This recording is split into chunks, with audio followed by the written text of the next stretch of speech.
കർത്താവേ, അങ്ങയുടെ കൽപ്പനകൾ നീതമാണെന്നും വിശ്വസ്തതയാൽ നീ എന്നെ ഉപദ്രവിച്ചിരിക്കുന്നു എന്നും ഞാൻ അറിയുന്നു.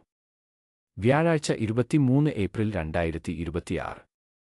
യോഹന്നാൻ 14:15 വാക്യം അനുസരിച്ച് ഇന്ന് രാവിലെ ധ്യാനത്തിനായി ഞാൻ സുവിശേഷത്തിൽ നിന്ന് തിരഞ്ഞെടുത്തിരിക്കുന്നു.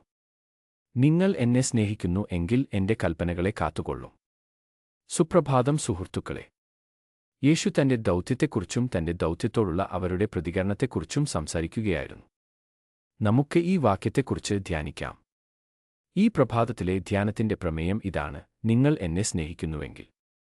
ഈ അധ്യായത്തിൽ യേശു ആരംഭിക്കുന്നത് നിങ്ങളുടെ ഹൃദയം അസ്വസ്ഥമാകാതിരിക്കട്ടെ എന്ന് പറഞ്ഞുകൊണ്ടാണ്. കാരണം താൻ അവരിൽ നിന്ന് പോകുകയാണെന്ന് അദ്ദേഹം അവരോട് പറഞ്ഞു. അതിനർത്ഥം താൻ വീണ്ടും മരിക്കും. തന്നെ സ്നേഹിക്കുന്ന എല്ലാവർക്കും ഒരു സ്ഥലം ഒരുക്കുക എന്ന പ്രത്യേക ഉദ്ദേശ്യത്തോടെ പിതാവിന്റെ അടുത്തേക്ക് മടങ്ങിപ്പോകുമെന്നാണ്. അവനിൽ വിശ്വസിക്കുകയും വീണ്ടെടുക്കപ്പെടുകയും ചെയ്യുന്ന എല്ലാവരും വിധിക്കപ്പെടുകയും ദൈവരാജ്യത്തിൽ എന്നേക്കും വസിക്കുകയും ചെയ്യും.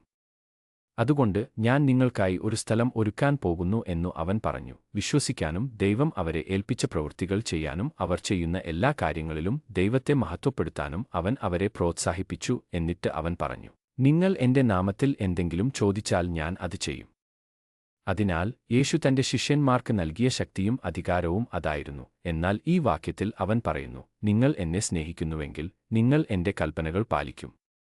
നാം എന്തുതന്നെയായാലും ദൈവം നമ്മെ സ്നേഹിക്കുന്നുവെന്നും നാം അവനെ സ്നേഹിക്കുന്നുവെങ്കിൽ നാം കൽപ്പനകൾ പാലിക്കുമെന്നും നാം മനസ്സിലാക്കേണ്ട എല്ലാറ്റിന്റെയും അടിസ്ഥാനം ഇതാണ്.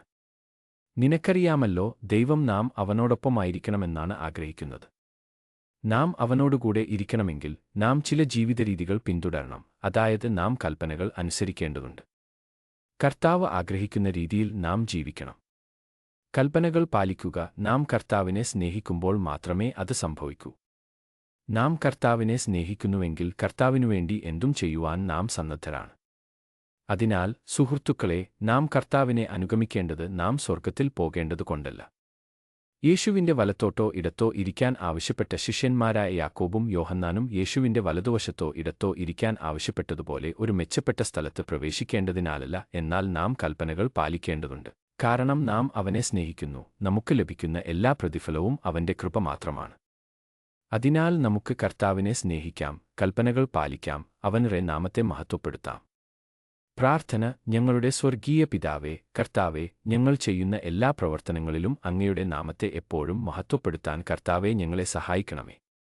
ക്രിസ്തുവിന്റെ നാമത്തിൽ ഞങ്ങൾ പ്രാർത്ഥിക്കുന്നു. ആമേൻ.